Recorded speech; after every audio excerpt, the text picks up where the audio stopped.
Manage data from 5 continents, thousands of customer service requests, and a CEO who wants insights into tomorrow. With SAP S/4HANA, get the agility you need by turning your ERP data into predictive insights.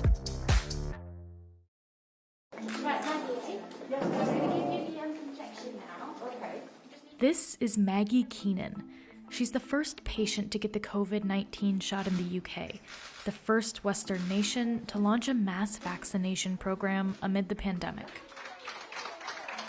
Britain becomes a testing ground in the West. In some parts of the world, vaccines have been rolled out already, notably the Russian vaccine and the Chinese vaccine. These vaccines have not undergone basically the rigorous process of testing and approval that this vaccine has gone through and is going through.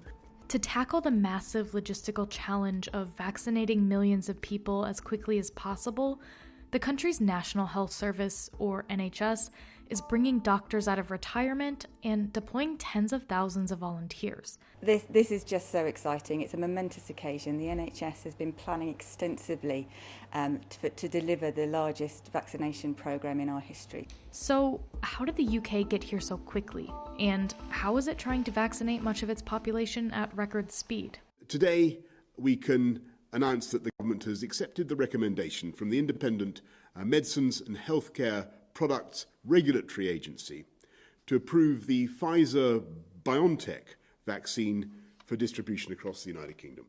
Technically, it's not a permanent approval, rather an authorization for emergency use that allows the vaccine to be immediately delivered to vulnerable groups. One reason the UK might have moved faster than the US is the sheer size of the regulatory agencies. The MHRA has a staff of roughly 1,300, while the FDA has a staff of around 17,000. It's obviously a much bigger market. They have a slightly different procedure. They are going through the data perhaps in a different way. As BioNTech and Pfizer scientists were busy behind the scenes developing their vaccine, the NHS was making sure hospitals had the equipment needed, including freezers, to store vaccines at a very low temperature of around negative 94 degrees Fahrenheit. And it trained staff on how to administer the shots, like in this hospital in the city of Coventry. We expect quite quickly to go up to about 400 a day, and then beyond that 500 and above. And we're putting plans in place already. We're starting to plan if we need to increase that, where do we go next?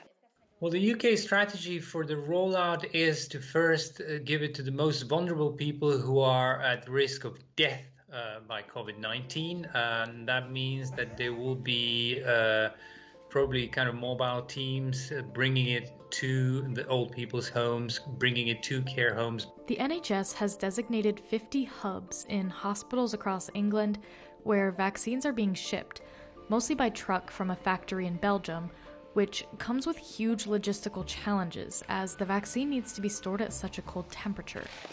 The BioNTech Pfizer vaccine requires 2 doses per person, so everyone who gets it will need a second shot 3 to 4 weeks after their first one. The shots will be distributed to people based on a 9-tier priority list, with an estimated 6 million people who would get them first. We are aiming for those aged over 80, care home staff, and then, of course, our health and social care family. The US has announced a similar strategy to prioritize the elderly and healthcare workers.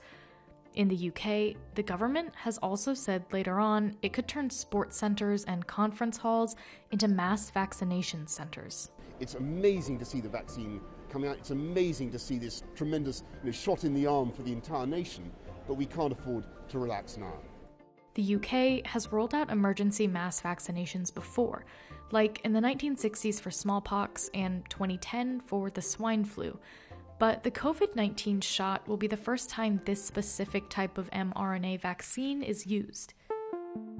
Since the COVID-19 vaccine is so new, the world will be watching for any potential long-term side effects, as well as anything more they can learn about its effectiveness. So far in the trials, the side effects have been minor. What happens now is when, in a case of an emergency authorization, normally authorities should be keeping tabs on every single person who receives the vaccine, and they should be monitoring whatever side effects come in the immediate aftermath of the vaccination. Several other pharmaceutical companies are racing to develop and get approval for their own COVID-19 vaccines. They'll be watching Pfizer's supply chain closely, as they expect intense demand for their product. The US, which could also authorize the Pfizer vaccine in December, will have its eye out on any potential obstacles in the UK rollout. Pfizer has already had to cut its shipment projections for 2020 in half because of supply chain issues. This is the kind of first time that a vaccine will be administered in a country where there will be very close and meticulous monitoring, both from the regulators, by the scientists, by the companies, and obviously by the general public and the media.